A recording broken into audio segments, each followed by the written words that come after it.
नमस्कार, आप सभी का एक बार फिर से स्वागत है हमारे चैनल रंजना ज्ञान मार्ग में।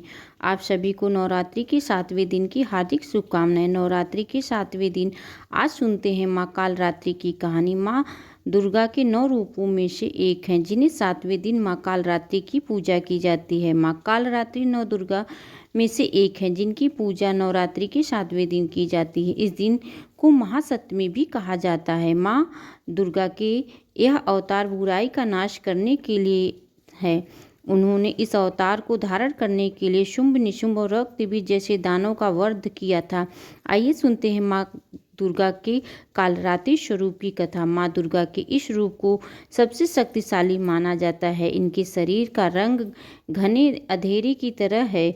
माता के अत्यंत लंबे केश खुले और बिखरे हुए हैं। माँ कालरात्रि के गले में विद्युत की तरह चमकने वाली माला सुशोभित है।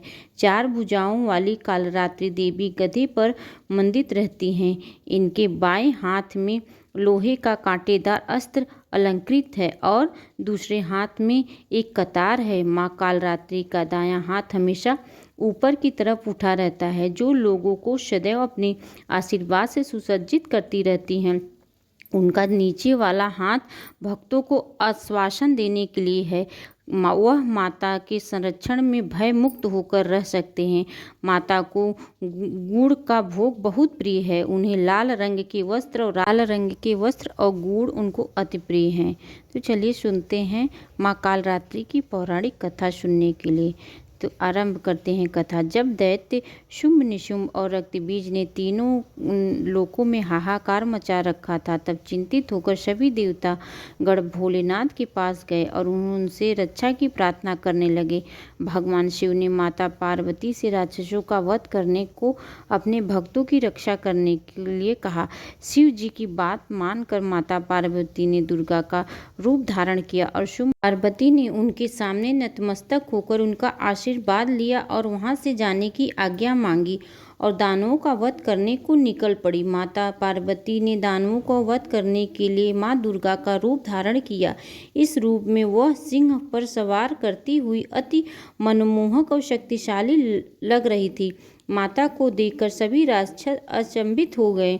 उन तीनों ने माता के साथ एक घमासान युद्ध किया। दैत्य ने अपना पूरा बल लगा दिया, लेकिन माता के सामने टिक नहीं पाया। आदिशक्ति ने शुंभ निशुंभ का वध कर दिया। इसके बाद माँ ने रक्त बीज के साथ युद्ध करना शुरू किया। रक्त बीज कोई मामूली दानव नहीं था। उसने कठोर तपस्या करके ब्रह्मा जी से अमर होने का वरदान हासिल कर लिया था। ब्रह्मा जी ने उसे यह वरदान दिया था कि जब भी कोई उसे मारने का प्रयत्न करेगा, तब उसके शरीर से निकली एक भी बूंद जैसे ही धरती को स्पर्श करेगी, वैसे ही उसके रक्त बीज का जन्म होगा। इसी वरदान के अनुसार जैसे ही माता ने उस पर प्रहार किया, उसकी खून की बूंदें धरती पर गिरी और बहुत से रक्त बीज प्रकट हो गए।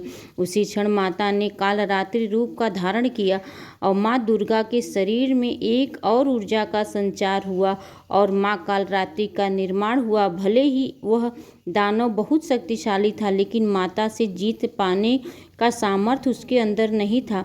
महाकालरात्रि के रक्तबीज को अपनी कटार से मार गिराया और जैसे ही उनके शरीर से खून बहने लगा, वैसे उन्होंने उसके रक्त को अपने मुंह में भर लिया। माँ कालरात्रि की पूजा सप्तमी के दिन करने का बहुत बड़ा कारण है। कहा जाता है 6 दिन देवी की पूजा करने के बाद 7वें दिन हमारा मन शस्त्र चक्र में चित्त होता है। इस चक्र में हमारा मन सबसे साफ और शुद्ध स्थिति में होता है। इस वक्त हम कालरात्रि की पूजा करने से हमें ब्रह्मांड की सभी सिद्धियां प्राप्त होती हैं और सारी असुरी शक्तियां हमसे दूर भाग जाती हैं। माँ कालरात्रि की आराधना करने का मंत्र ओम देवी कालरात्राय नमः। इसके जाप से आपकी सारी मनोकामनाएं अवश्य पूरी होंगी। इस मंत्र का मतलब है कि ओम की समान निर्विकार माँ कालरात्रि दुख रूपी अंधकार का नाश करने वाली है। दुष्टों और राक्षसों का अंत करने वाली हम माँ सभी का कल्याण करे। देवी कालरात्रि का यह स्वरूप शुभ फल देने वाला है, इसलिए इन्हें माँ शुभांकरी भी कहा जाता है। जब मैं आपको बताती हूँ मैं कालरात्रि की पूजा विधि। माँ कालरात्रि की पूजा के लिए सुबह जल्दी उठकर स्नान करने के बाद साफ वस्त्र पहन ले और देवी कालरात्रि की पूजा करने का संकल्प ले। मंदिर को गंगा जल से शुद्ध करके और पूजा स्थान पर माँ कालरात्रि की प्रतिमा को स्थापित करें।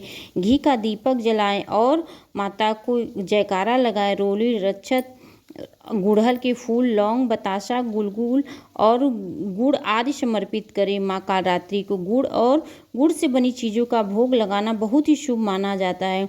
माता की आरती करें, उनकी कथा सुने। आप दुर्गा चालीसा या दुर्गा सप्तशती का भी पाठ कर सकती हैं।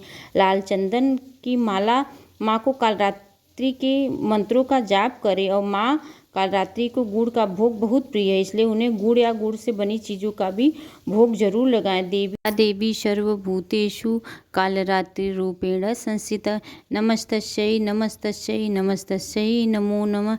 इस मंत्र का जाप करने से माँ कालरात्रि बहुत प्रसन्न होती हैं और इस मंत्र का जाप आपको करना चाहिए।